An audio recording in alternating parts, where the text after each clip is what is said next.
It's a potential solo cast for this next game if drafts like this continue. Not looking forward to the Jin Air series coming up after this because it might just be my voice getting totaled.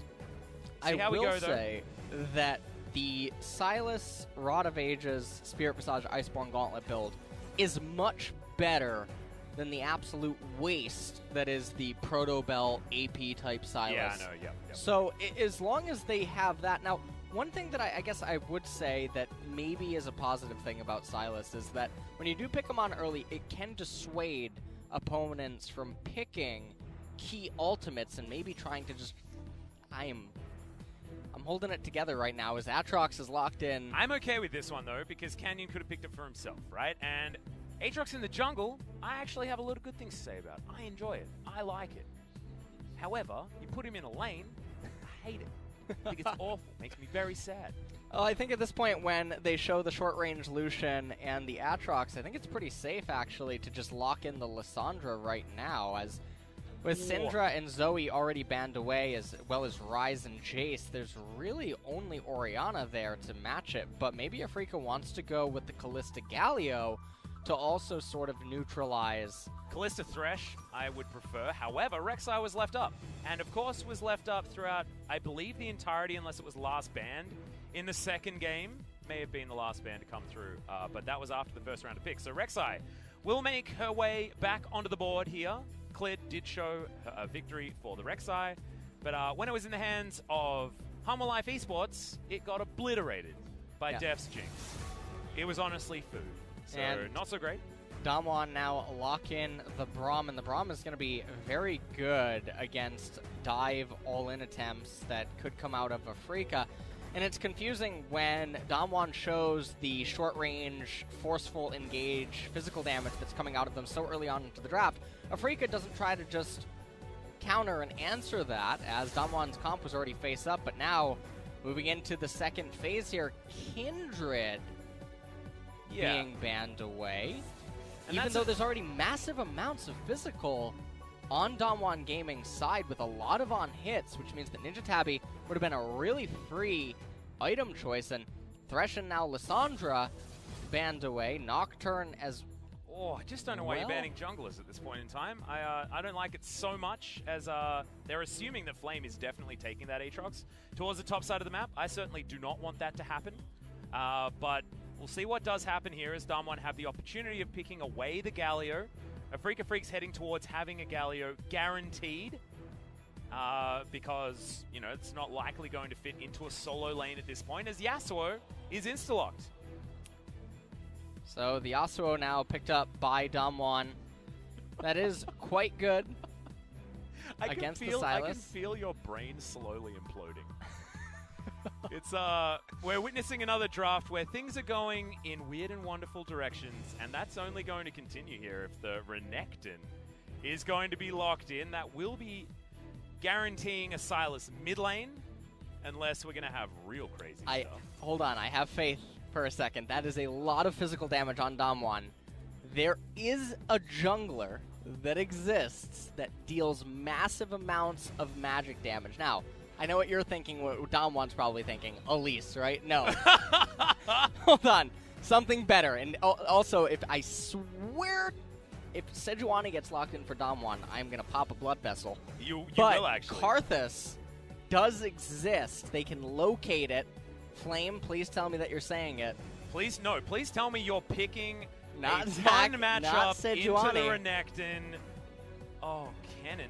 I mean, Kennen is something that can abuse a Renekton matchup in times gone by. Flame, of course, is an example of a player that's played a lot of Kennen into Renekton because he was playing around Season 3, where Kennen Renekton was basically all we saw on the top side of the map, so that is going to be in the hands of Flame, the old Kenny.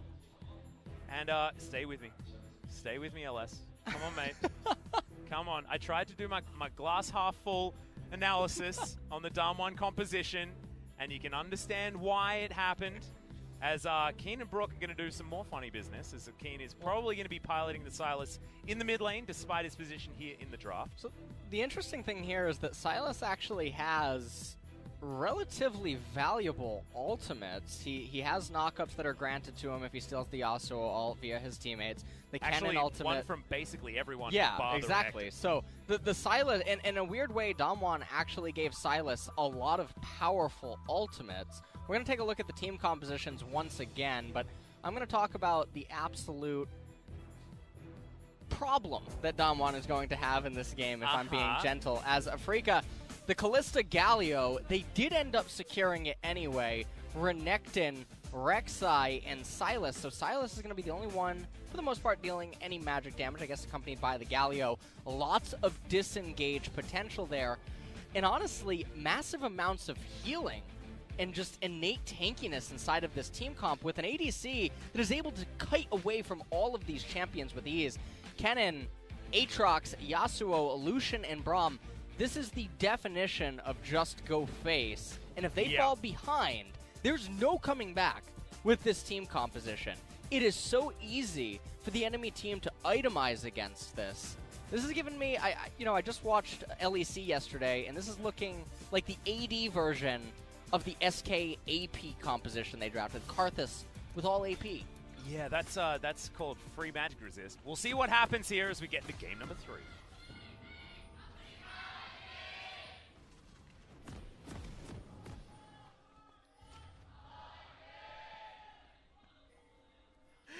We're very close to an aneurysm for LS right here.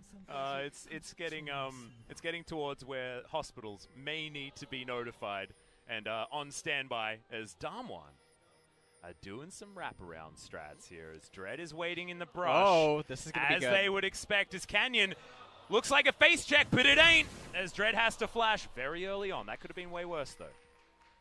Definitely a close call there. And I love it. I mean, you pick Braum.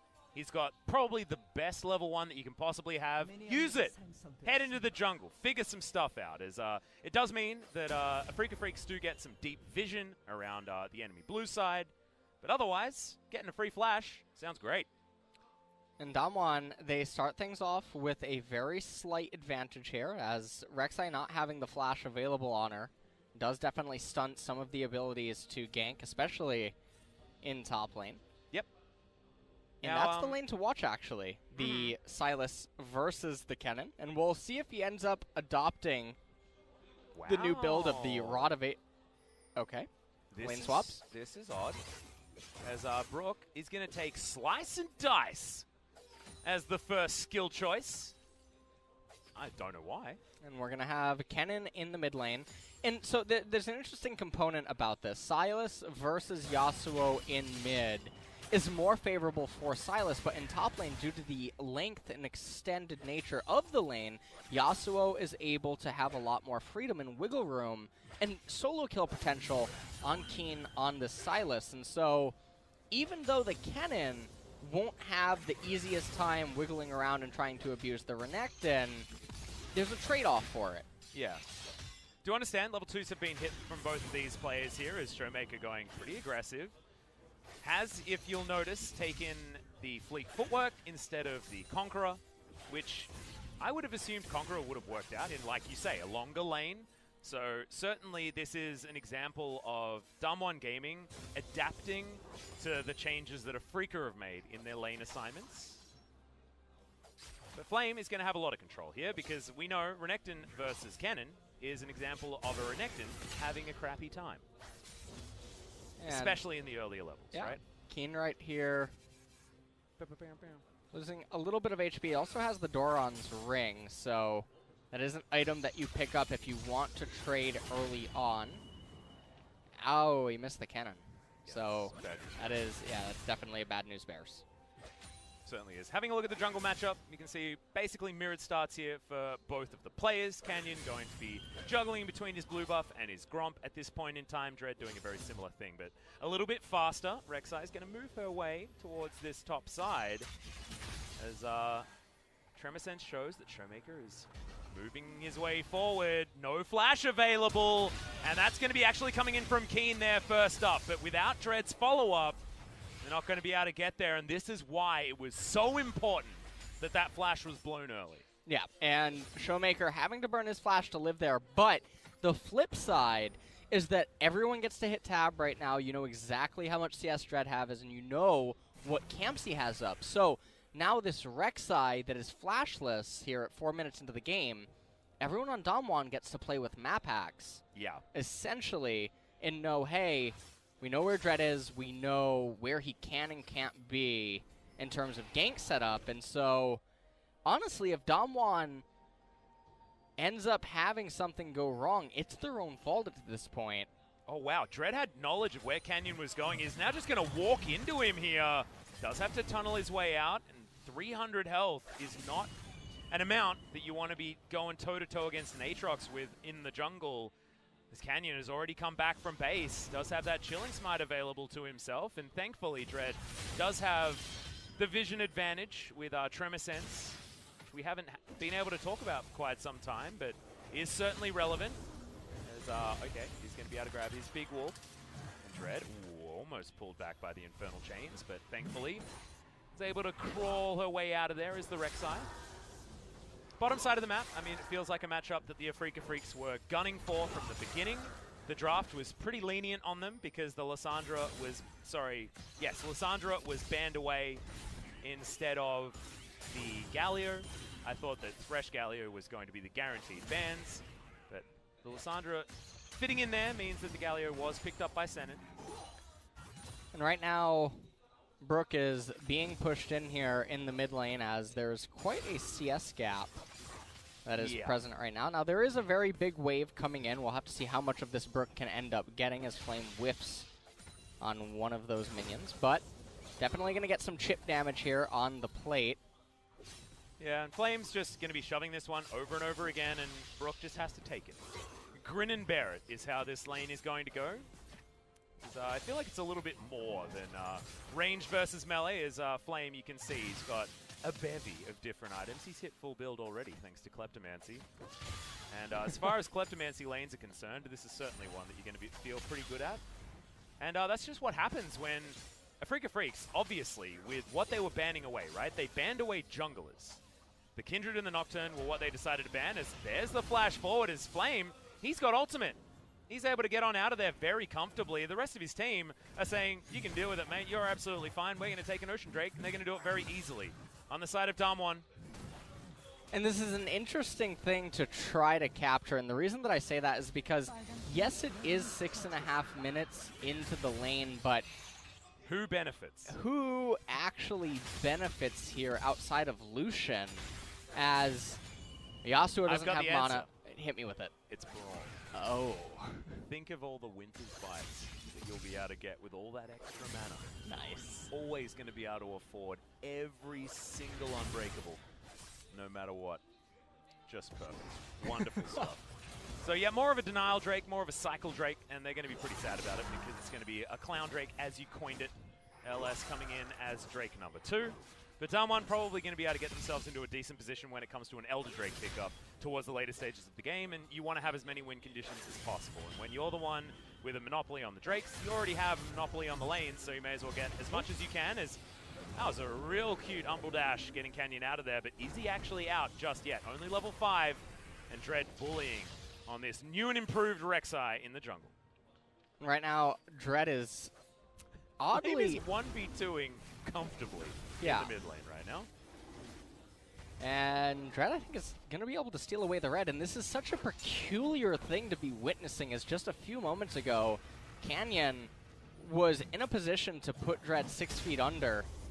Well, Dread's actually going to be a challenge for this one as well, as Canyon will witness that his red is now rotating around the Rek'Sai. And all of this priority that they have in the mid lane, Brook was actually able to shove things up because Sen enjoyed him there in the mid lane, which is why Dread was able to get inside access on that red buff. You would expect that, you know, a lot of that blame would be heading towards Flame, but it was good use of the Galio. Bit of a sacrifice onto Soul, but he had a wave crashing in towards him. So just smart play coming out of the Afreeca Freecs. The Showmaker getting ganked here by Dread, does use the flash, gives the knock up, and the ultimate is going to come in there. Showmaker gets a lot of work done though, as Canyon finds the last hit on the Q, and now with the red buff rotating around him, Keen has to run the hell away. The Abduct is going to get him to safety, as now Brook is going to find Flame in the river, but that 1-for-1 went way better for DAMWON than we could have otherwise expected. Yeah, Dread it says that his ultimate is on cooldown, but I'm not sure when he activated, or did he activate it during the Yasuo animation from Silas? We're going to take a quick look at it. And here we see that the whole thing just starts. Dread knocks him up. And right here, the ult was stolen. As Dread, I guess, popped his ult, but then just died to Canyon. I thought he's not targetable. Yeah, I'm confused, man. I'm not entirely sure what just ended up happening, as this is the Rek'Sai change patch. Yeah, where you basically can't get out of the way of the ultimate. Dread was an alpha. Guaranteed to land. So I'm not quite sure what just happened there. Blue now picked up by Dread as he proceeds into the middle lane. And Flame is actually doing quite a bit of work here. It looks like he's going to be able to get his second turret plate. He has the Sorcerer Penetration boots as well here, and the Kleptomancy paying dividends here. Absolutely. He's in a great position here on this cannon. Will be accelerated beyond all reason because he's been able to freely abuse Brook. So does have a CS advantage, but just think about the fact that whenever he presses Lightning Rush, he gets 2 auto attacks on the Renekton almost every single time. And look at this. I mean, Senin has to spend the majority of time in the mid lane. It is good for Sol. I mean, Sol is able to, you know, he's at the moment taking a Krug camp, but he does have relative CS parity at this point, which could be way worse. And Dread somehow is able to get huge priority top side of the map. But it is turret plates going down, bottom side, and Canyon's going to turn up. That's a flash forward from Nuclear. He has the culling, and Sol does not have his life. That's the double tap, and that is a very dead Kalista.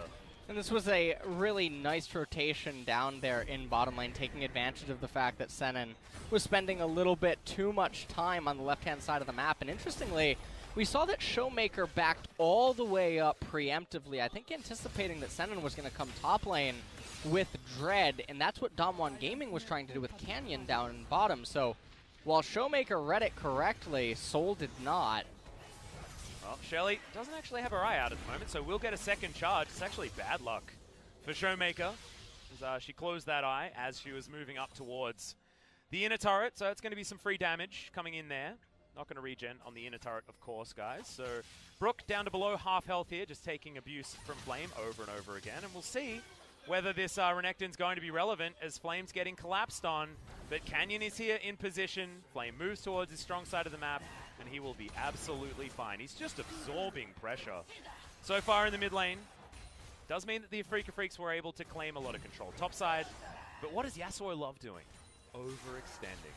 And so Showmaker's still going to be able to find some farm up here. He goes home and will be able to augment all of this extra push power with a static Shiv very, very soon. We're going to take another quick look at the replay here. You can see Sol trying to just come in here to maybe defend the turret and the plates. Ends up flashing and using his heal. But it was all in vain, as nothing was going to come from that that was going to be positive. And as we return to live, 1,000 gold lead here for DAMWON Gaming. Clown Drake is available on the map, but not the highest priority, although I do suppose it can help out with Aatrox and Kennen, and Yasuo engages, just trying to close the distance between themselves and the enemy team. Yep, certainly movement speed is never a bad stat, and that means that Canyon is going to start this one up. Dread is over here, though, and with Tremor Sense, notice that Canyon has started this one. Hoyt moves on over, and the Braum, aware of the fact that Afreeca Freecs have a few members around this area. Flame moves on in. Showmaker walks over a ward. DAMWON, a lot of control, and that Prey Seeker is not going to steal away any Cloud Drakes. Double Dragons here available for DAMWON Gaming.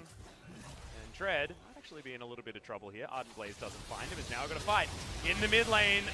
Showmaker is in there. Double slicing Maelstroms are available. The Ignite not going to tick down, though, as Flame goes into stasis, and Showmaker just trying to bait them on forward. Nuclear is in here. Keen is burning down. There's the double tap, and there's the death as Senin should join him in the death chamber. Finally, Showmaker does die, but it's a positive trade for DAMWON Gaming. And DAMWON are going to be able to convert this into the mid-tier 1 turret, most likely, as Brook is looking for an angle in here. Now with Sol arriving, they'll at least be able to save the last turret plate, which is a very big victory, considering the turret plates are about to fall here in 12 seconds. Yep, certainly good news But it was pretty exciting watching double slicing Maelstroms, so we're going to do it again here. And so, yeah, right here, DAMWON, they start this fight off, but then Afreeca, they want to try to turn the tides as Showmaker, right there at the end, you can see, just manages to make it out with a sliver of HP remaining as the rest of DAMWON Gaming end up arriving. And you can see that Afreeca, they're really out of position in this fight. They didn't have their AD carry. Soul ends up running through River for no reason. Could have stayed in bottom, gotten minion waves, tried to get bottom turret plates, but now Afreeca, they find themselves down about 1.3k gold. It's not the end of the world, as their team composition does still have a lot of stuff going for it in the later stages. However, I do have to point out that Keen is not going for the Rod of Ages build. Oh no, he's doing the thing that we really don't like. The LCK build. Yeah. I was trying to go the with Silos, as we call it. The Silos. As Showmaker has finished his static shiv, so Keen's gone for the wrong build, and Showmaker has gone for a lot more pushing power as Flame has found Brook, and he's got his proto belt, and that's actually going to be a great thing on the cannon, of course, because we wouldn't want on-hit cannon here. And he easily clears up that minion wave very effectively. 1-0-1 on the cannon so far, 30 CS advantage. Kleptomancy ticking up damage after damage. And we'll see what he actually decides to build here. I do like Morellonomicon when you're up against a Renekton, who does have a lot of natural healing. And they are going to be able to take down this mid-outer turret. That's going to be their first turret of the game. Canyon comes on in here as Brook is able to slice his way out, and Keen has a lot of staying power here as World Ender has been picked up for him. Showmaker takes a whole bunch of damage there from Dread, who of course has a lot more ability to do damage on this Rek'Sai. But now Nuclear's found Soul, and Soul has no Oathsworn around. The Culling's going to go wide, but Rend is now on cooldown. The dash forward, the piercing light, and that is a dead AD carry. And now the World Ender will need to be popped here from Keen if he can get it. Does so, but now he's just going to have to try and get out. Gets knocked up, gets destroyed. And now the Afreeca Freecs are without two members, and the World Ender of the Aatrox's own is going to get picked up. Should be a clean ace here for DAMWON Gaming as Dread tries to limp away, and Preyseeker's not going to help at all. Yeah, and this game is just completely turning on its head. Afreeca do not look like they're going to be able to stabilize and get to the point where their team comp would be able to come online. And Soul is running down to bottom lane, stops for a control ward, takes a quick pit stop, realizes right here that he has flash available, can't locate the F key though, so Nuclear able to just drop a bomb on his head. And then Keen using the ultimate, but to no avail. Brook decides that he wants to get in on the action. He figured everyone else is dying, so he wanted to do it too. Slicing Maelstrom came in, Dread ults, but tells Senin that, you know what, you're on your own. Yeah. As not a lot is going well for Afreeca this game. And as Valdez likes to give you guys his play-by-play analysis of the player cams, the translation is nice, nice. There we go. That was really nice, Alice. Thanks, man. I can tell I've been working on my Korean. I really have. As Dread, Infernal Chains is going to land, and Hoyt's going to join him there. No ultimate available just yet from the Braum, but Dread just gets destroyed. One more auto attack means that he's out of the fight now as Senin is going to be able to escape, and the Renekton does take down the Yasuo. Keen diving on forward, does pick up the slicing Maelstrom, but look at all of this exit damage. Nuclear is going to throw a lot of bullets into the back of Brook with the culling, but it doesn't mean he's able to connect to Senin or Keen, which were his priority targets. And Red Buff does go over to Dread. So nicely done there from the Afreeca Freecs to stagger out of the fight. But the Infernal Drake will still go to DAMWON Gaming, and they still have all of the control.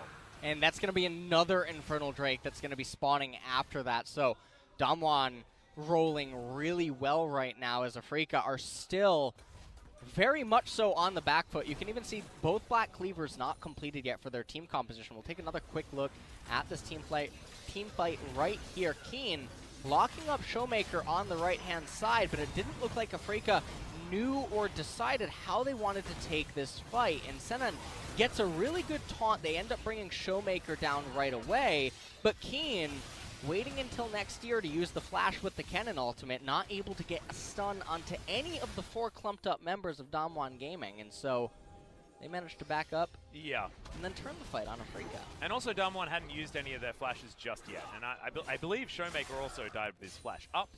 So, yeah, just didn't have really anywhere to go. And now has a dead stopwatch as well as he's building towards his Stokes Gauge as his lifeline passive of choice, of course.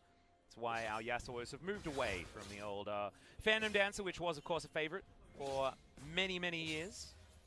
But now with Lifeline passive being shared, can't build a Sterix, build that one, so he's going to be able to build that one up relatively effectively. And alongside his new and improved Static Shiv. Nicely done. So both of our top laners doing similar things here in Keen and Showmaker, as they're both without a kill just yet. They're just trying to utilize their CC, things like that, in order to control some of these team fights, which is what I feel like Silas has fit into. I mean, we both had a conversation about this earlier on in the day, and Silas feels like one of those champions that just causes a ruckus in a team fight, but he isn't relied on for his damage or for his tankiness, things like that. Wants to dash around, do some incidental damage, do some squishies, things like that, and try and cause some problems. And that's exactly what Keen's been able to do, especially with Slicing Maelstrom being picked up here from Flame. He's on the bottom side of the map, both of them actually facing off at the moment. And DWG are pressuring away from this blue buff. Canyon going to invest his smite in order to guarantee that that goes over to DWG Gaming. They're just clearing out some vision right now as they are trying to at least maybe threaten the top tier 1 here. And going back to what we were just talking about Silas, when you do this Protobelt Zanya build that he ends up doing, he has to really get in and try to deal damage. But the problem is that the Roa Iceborne Spirit Visage build gives him more HP, gives him more tankiness, more healing, more CDR, and you just have to wonder, well, yes, this build comes online sooner. You're not picking Silas to come online soon. You're picking Silas for his mid into late game transition, his mid and late game spiking, and his ability to just be a monstrosity at those stages. And so it's perplexing why you would go this itemization route, especially knowing that the enemy team comp is an early game team comp. Yeah. It's designed to try to get ahead early. So if you can just be durable, sustain through laning phase, sustain through mid transition, first Drake of the game was bad, second one was worse, you could have just made it into a point where your champion would be more effective. But right now, Afreeca, they find themselves on the back foot. They're down in Infernal Drake. They might be down a next one as well. It's a minute and a half, and that next Drake is going to be on the board, and no forward vision is available for the Afreeca Freecs. The jungle is dark and treacherous at this point in time on the bottom side of the map, and Brook might even get a dove here, but not going to find the tornado there from the Steel Tempest. So the Showmaker's going to back away, and thankfully Brook is able to actually find some CS. He's still 40 down against Flame. And things are just not looking great for this Renekton pick at all. It's counterpicked real hard, and that's why picking Renekton on the blue side just feels like a real bad thing. Showmaker finally going to be able to raise this top tier 1 turret here, as there is 50 seconds, or about 45 seconds now actually, until the next Infernal Drake ends up spawning. Yep, and DWG are going to have inside track and then some on that particular pickup, as Flame is already in position to try and take that one down. They are going to be able to grab the Rift Scuttler there as well, so insult to injury. And even more irremovable vision available for DWG Gaming. So that second Infernal is looking like it has their name written all over it. Brook clears up the mini wave, but doesn't have a turret left remaining. Showmaker has done his job, shoving relentlessly, and he's even looking for this Krug camp. We'll see what he's going to be able to complete when he goes back to base, because I have a feeling that he's got a fair few things to augment his build with. And let's talk about one of the other advantages that DAMWON has going for them right now is the level discrepancy across the board. You have one level between Flame and Brook. Dread is down a level to Canyon. Senin is down a level to Hoyt, and the level XP is only going to get worse. There's going to be instances where there's temporarily 2 level gaps, and it's just not what you want to have happening. I didn't quite catch what AP and AD Cannon just got from that dragon. I'm really sad because they had him highlighted. Well, it's going to be a decent number now with a couple of Infernals stacked on top of one another. We're about to tick up to 25 minutes into the game, and this is the point where we're going to be transitioning our vision towards the top side of the map if we are DAMWON Gaming, wanting to finish off this game as quickly as they possibly can. Freecs still wanting to play around this Callista, the Galio, the team fight control, and Keen causing a ruckus like we were talking about. But Dread, it just feels like he's one of the Rek'Sais that hasn't been able to really find very much to do. I mean, Clid did make the champion look like the power pick that we know it can be. As Nuclear going 1v2 and looking like he's coping very nicely against Sol and Senin. Meanwhile, on the top side, I was a little bit distracted as Showmaker just kills the Rek'Sai. Going back to our original point, not looking like the Rek'Sai that we saw in the hands of SKT. And Dead did just end up getting picked off there in the blue side jungle, which means that they're missing an arm. Oh, sorry about that. Yeah, it's all right. All right. I guess an understandable mistake to make here is DAMWON, man advantage, no jungler available for the Afreeca Freecs, and that means that Keen has to dive on forward. Hasn't had to use the Zhonya's just yet. Not even going to be able to use it at all as DAMWON grabbed that kill for free. Okay, the Renekton does pick up a kill on the back end, but Senin decides to exit the fight entirely. Oh, okay, Baron is going to get taken down. It is the Smite that picks that one up, and the Ace eventually does come in. It was close to something that was looking good, but in the end, it looks real bad for the Afreeca Freecs. It really almost looked like there at the end that there could potentially have been a Baron steal. We'll take another quick look at this. Keen goes in with the slicing maelstrom from the Sylas, accompanied by the hero's entrance, and then you can see they're trying to lock up Flame. They end up getting him, but there's just so much damage on the side of DAMWON Gaming, and then right here at the end, Sol and Senin trying to come back in here. The Smite was early. The Baron was at 81 HP when Aatrox landed the last auto attack. Where were you sitting when he landed that auto attack? I was sitting right here, and I haven't. You witnessed it. I did. It almost looked like Afreeca was actually going to steal it. And even if they did, they only would have had one member likely survive with it, so it wouldn't have been the biggest of wins. No. Because DAMWON would still have had 4 people still alive. And right now, DAMWON Gaming, a 9,000, almost a 10,000 gold lead. It will be 10K in just a second here with 2 Infernal Drakes and a Baron. This is almost feeling like a 2017 Afreeca Freecs loss. Remember when they were just real good at game 1 and then real bad at winning the rest of the series? It is certainly shades of that as Afreeca, their game number 1 performance, I know a lot of you at home, Afreeca fans, dared to dream. But after that, it's been only a negative scenario here as DAMWON, they won in the draft and they won in every lane. And means it looks like they're going to be winning this game as 10,000 gold at 27 minutes is certainly not a good news story. We've already got 2.2k as the Baron power play, and we've still got a minute and a half of this buff. They might be able to even break open the base as Worldender is back available. In fact, every ultimate is back available. They may not have any flashes apart from Nuclears, but still feeling pretty good here to be a DAMWON fan. I think this is a great example of tidying up your gameplay as well. DAMWON, after game number 1, it looks like night and day, as that was almost a very punished back timing there from Flame, but he is actually not to make look foolish. And now Guardian Angel and the Sterix Gauge on Showmaker, so he ain't dying anytime soon. He's already died a few times this game. In fact, he's 75% of his team's deaths. He was 100%. Game number 2, 75%. You got to lift your game, Showmaker. And I mean, the itemization on the side of DAMWON is just so difficult and oppressive for Afreeca to try to deal with at this point in time. There's only 35 seconds remaining on the Baron, which I do believe just means that they get 1 more wave activation. So if Afreeca can try to hang on for this, they can try to coin flip the next Baron fight. But realistically, DAMWON Gaming should just be able to dive a turret. They're playing extremely cautious here. Yeah, and you can see 2 members are actually on the top side of the map as Dread is going to show himself. That will be the go button for DAMWON as Showmaker's going to take a lot of killing. If you remember, the ultimate is going to come out from Dread, but that actually looked like it missed.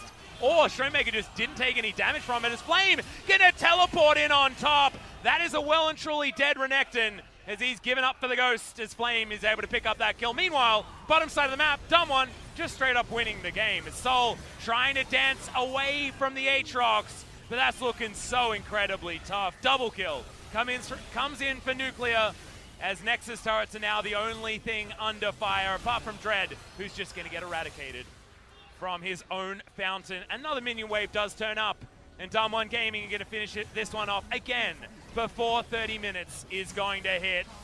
Game 1 feels like a blip here for DAMWON, as games 2 and 3 were epically clean. Yeah, and the DAMWON game 2 and 3, they really did outperform Afreeca.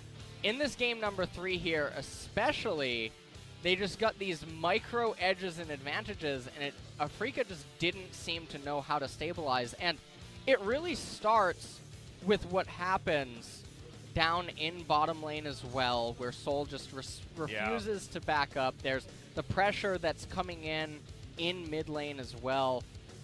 And so, a lot of stuff not really going the way for Afreeca, as DAMWON plow right through them here. Yeah, exactly. And keep their win streak alive. I actually just got told something as well. Got reminded of something, of course. Cannon's stun is attached to his passive. Mark of the Storm stacks up to 3 times, gets a stun. Therefore, if you pick up Slicing Maelstrom, it just does ticking damage. It doesn't actually CC anyone. Caster, by the way. Yeah, I know. How embarrassing.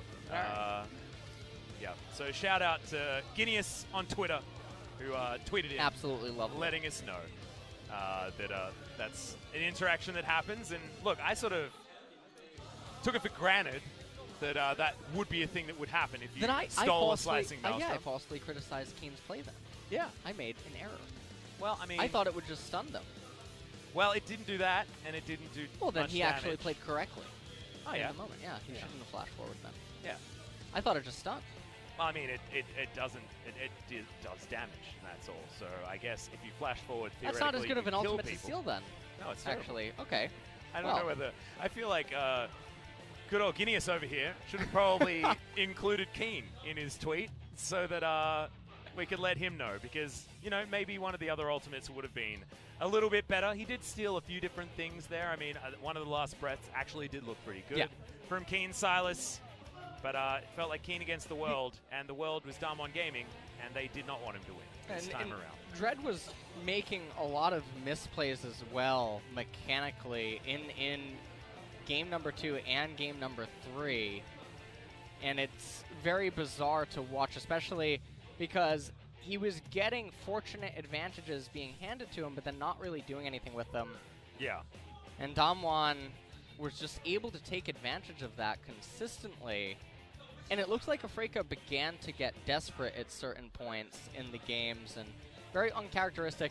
I don't know when they're going to finalize a roster, because like what you were saying, it's sort of like they pick out of the hat, but I'll have you one better. I think they all just roll die. Yeah, it might be the they dice roll like a D20, and every player has a number attached to it. That's why sometimes we get 2 supports, 2 mids. Exactly, and that's why Spirit, I mean, he seems to have applied for every single role. He's in all sorts of different positions here, as now Keen's played mid lane. I feel like it's also position-based, doesn't quite matter what your main role is. Autofill for the Freecs seems to be the thing, and unfortunately, it's just not working out for this team. They're solidifying their spot in the bottom 4, and it's only Jin Air that's playing worse than this team is what it feels like, because they're certainly in the same realm as the Gen Gs, as the KT Rollsters. And this is where also stuff started going bad here in the highlight, as it looked like for a second everything was going to be all peachy, but Showmaker ends up living with a sliver of HP. And then the rest of DAMWON are here to the party, as Callista, you can see, she was crashing a wave, and then she says, "I'm on my way, guys," ends up arriving at nothing. And then right here, Nuclear just dropping a bomb on Soul's head. Yeah, the F button was probably closer to an FF button at that point in time, because there just wasn't a lot of ways back into this game. There we go. Freaks. This is the greatest Leroy Jenkins. Is it a great one, though? That was a great one. He ulted. He said he was going in there. Certainly was a wipe for this particular engagement. As, yeah. Oh, this is right here where I had criticized Keen's Kennen play where I had said that he should have flashed forward, but right here, Afreeca, it does look like Keen is being definitely a little bit cautious here with the engage, and B-Rook did not want to go in further. We didn't see the end of that. This is almost where Afreeca could have potentially stolen the Baron. Right there, Keen was trying to do his best to deal as much damage as he could. Soul having to kite away, throw the Galio away to safety, and then right here, Canyon has to smite for HP, and it almost 81. looked like the Galio was going to potentially be able to steal it. Unfortunately, the Galio died actually before the Baron was able to be taken, so it was a smart play from DAMWON to, you know, keep the Aatrox alive, turn before actually finishing off the Baron. It did get dangerously low, but no harm, no foul, and DAMWON very cleanly clean up at the end. This has to be an MVP for Showmaker, especially because he showed us the Cheater Champion right at the very end, able to just move 1500 range arbitrarily through minions. I don't know. Actually, I want to give MVP to Flame. A, because he did the most damage in the game, but B, because he found the counter pick champion this time. Aatrox was his first choice into the Rise, and then he's like, oh, let's cast our mind back. I've got to go up against a Renekton. What can I do? Wait a second. 2013, it taught me. Kennen versus Renekton. Guaranteed counter matchup, and look what happened, LS. He slaughtered him. He did. In the lane. He got very far ahead. He got multiple plates. Yep. Kleptomancy was able to do quite a lot of hell work of a in lot that of work. lane as well. And then also because of the shortness of the lane, Renekton, I mean, there's the dynamics, and Flame was able to make good use of it. And I don't know if they came up with that on the fly. Never mind. Nuclear's going to be able to pick it up here on the Lucian. What did he do? He killed a Kalista that couldn't locate the flash key? Oh, this was very difficult. Yeah, killed a Kalista that can't get away from the Aatrox and the Braum after having the stack applied to her. That's a great highlight. Hold on. I'll do you one better. How about this? Yeah, but look at this There culling we value. go. Yeah, Look the at culling that completely whiffs, the slow cancel on it as well. Eing forward, pressing Q on her. Amazing, magnificent. Comes in here after Keen's already locked up and unable to escape from the other teammates as Yasuo was already on top of him. Doesn't quite matter. Presses W at the wrong time, misses, doesn't do anything. Canyon. No, I can see him auto-attacking. Attack moves towards a Galio. Right. Locks down the kill. MVP, by the way. Oh, amazing stuff. Amazing stuff. Oh, dear. We're about to go into an interview. Yeah, we are going to go into an interview, and I have a feeling that Mina may have just wanted to have a chat to good old Nuclear because I would have given it to Flame otherwise. Maybe it's just too much handsomeness I would have given it to on the Showmaker. interview stage. I would have certainly given it to Flame myself. We are going to have the MVP interview, so let's throw it over to Ji-Sum for some translation. Thank you very much, guys. This is Jason with the interview translation, and we're going to be joined by Showmaker and Nuclear for the MVP interview. And Showmaker, you made a promise to win all the upcoming series, and I guess you had a haircut as well, so are you satisfied with your play today? Yes. Well, we did lose the first set, so we were a bit in a danger, but we were going back to game in game 2 and 3, so we were able to pick up the win. What about you, Nuclear? To be honest, yesterday, all of our players were really feeling well, so I was a bit worried about today's performance. So even the coaching staff took us to the hospital because we were feeling so bad. So I think that kind of was worth it, and we were able to come back. And Showmaker today, I bet you must be really confused. You were facing Brook in the mid lane, and then Keen rotated. And you also rotated to the top lane. How was it overall? At first, when I heard that Brook is playing in mid lane, I was like, what is going on? And then they tried lane swaps. And game 3, we kind of wanted, we were able to give it back by us trying the lane swap.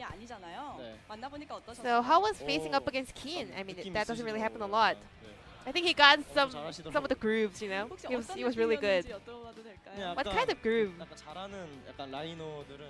You know, the good laners, they have really great force around them and aura. You can feel it. Their movement and skill shots were so clean. And Nuclear, well, there were a lot of things going on in the top side of the map. So how were you performing in the bottom side of the map? So during the practice, we tried a lot of matchups, and no matter what, well, I have a lot of confidence, so I had all my faith to our coaching staff. So is Ash Tompkins competition from the coaching staff? Yes, it was. And Showmaker, we're gonna go through this highlight. Irelia is a bit of a risky champion, but you proved yourself by performing so well. This is the highlight. Two of them was jumping on your face. Well, I saw Zach doing the screenshot, so I just landed my stun to stop him from using his Q and also ultimate. So, and then I had backups and I was able to win. Because our teammates were calling me to go dodge to the downside, you know, to the reverse. So I was able to survive over there.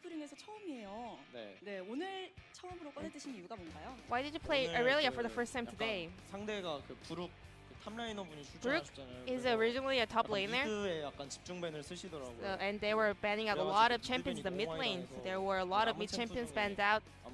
So I was just picking any available champions that I could use in the mid lane. And Nuclear, so you were able to bring that Lucian back to your hand and even made solo kills and performing so well. So how was the laning phase in Game 3? Well, I was the master of Lucian in the good old days. It was good old days, so I had a lot of confidence. I was feeling really comfortable. So I was having some easy game. Game 3, the draft was really interesting. You first picked Yasuo, and then as soon as they locked in Renekton, you guys picked Kennen. Whose idea was that? All of our draft and competition comes from Jung-Soo Kim, our head coach. And I think he is a great coach. He's the best. So you made a solo kill, so we're gonna go through this highlight once again. This is a replay.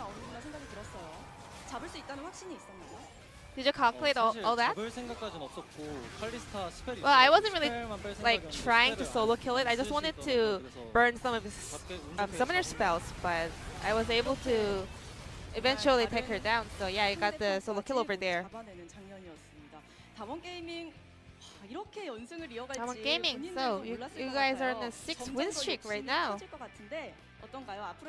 What's your goal for the rest of the second round? I made a wrong calculation. Last time I got the number wrong, so today I just want to say we're gonna try our best to win all the games possible. I actually didn't expect to make it to the 6 victories in a row. So I just want to make sure to go even higher in the ranks. I believe DAMWON Gaming, you guys are the strong team to make it to the higher ranks, and thank you very much for this interview. This will be the MVP interview with Showmaker and Nickel from DAMWON Gaming, and I'm going to pass it back to our casters. Thank you.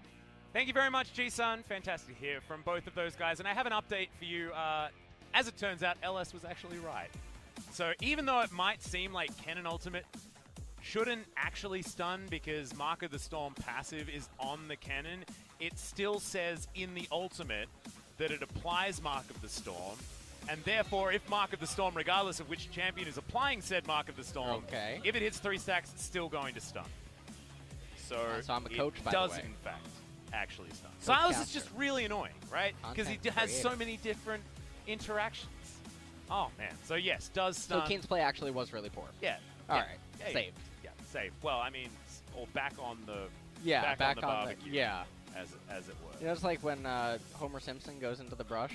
Yeah. Except I didn't go all the way in. I just sort of come back out. I'm like, wait a minute. You're like just a face. Wait a minute. You're like, am I getting gaslit here for a second? Like, someone on Twitter's trying to gaslight me. Yeah, no. He's absolutely fine. Absolutely fine. But guys, because it was a 3-game series, it means we're only going to have a relatively short break until we get into Sandbox versus Jin Air. So about 30 minutes.